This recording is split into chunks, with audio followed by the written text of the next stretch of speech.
what's up, guys? Welcome back. So last track prep we did, what did we do? The J-pipe. So I did the J-pipe, and the J-pipe solved one issue, and that issue was the J-pipe, the OEM one, blowing off whenever I ran a stage 2 tune.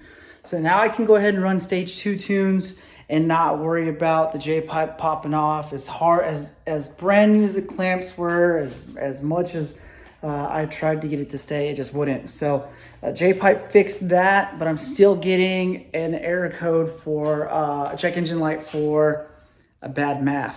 So I went ahead and purchased one from ECS. It's a Bosch unit. It's the OEM unit, except it doesn't have the BMW roundel on it. This was about 140 bucks. Shipped here in 2 days was 180. But that still beats going to the dealership or buying an OEM piece. The OEM piece is literally the same thing except with a BMW logo on it. And that would have cost me about $440.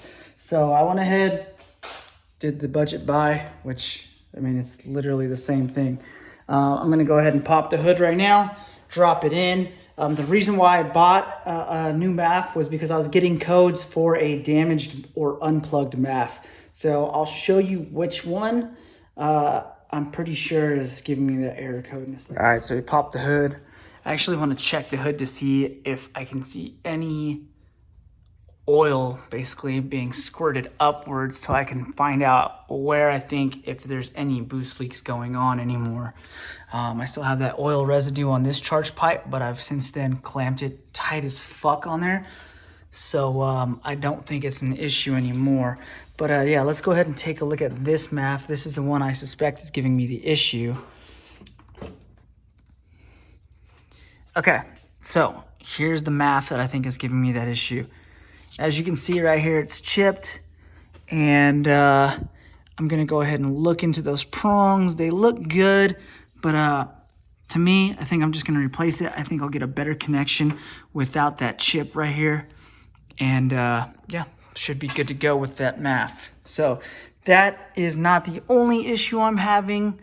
There's an O2 sensor that's telling me it's unplugged and or not sensible. So I'm gonna go ahead and have to go ahead and take a look at those O2 sensors, make sure the connection on them is good, and go from there. Now, I recently had my downpipes taken off when I did the when Studio RSR did my crank hub. So they're gonna go ahead and look over the car and put it on the rack and go ahead and see if there's an O2 sensor that's bad or one that kind of just undid itself. Either way, RSR will be taking care of that a couple of days from now. And who knows, maybe I'll include it in this video. But let's go ahead and get this unscrewed and pop in the new one. It's two T25s, I think. I think those are T25s. Either T25s or two T20s. So, okay, so I got that old MAF out. I mean, it's really a sensor. It's really hard to tell. Obviously, other than that crack right here, there's nothing that you can look at on here and be like, oh, that's visibly, damaged or is not going to work. So, yep, just going to replace this all together. Now, before I drop in the new one, I'm going to go ahead and hit it with some mass airflow sensor cleaner.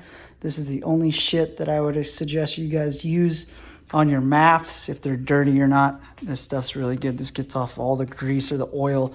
I know some of our intakes require an oil over the filter, but and then eventually it gets sucked in and hits that MAF and kind of sticks to it, causing it to give you a code.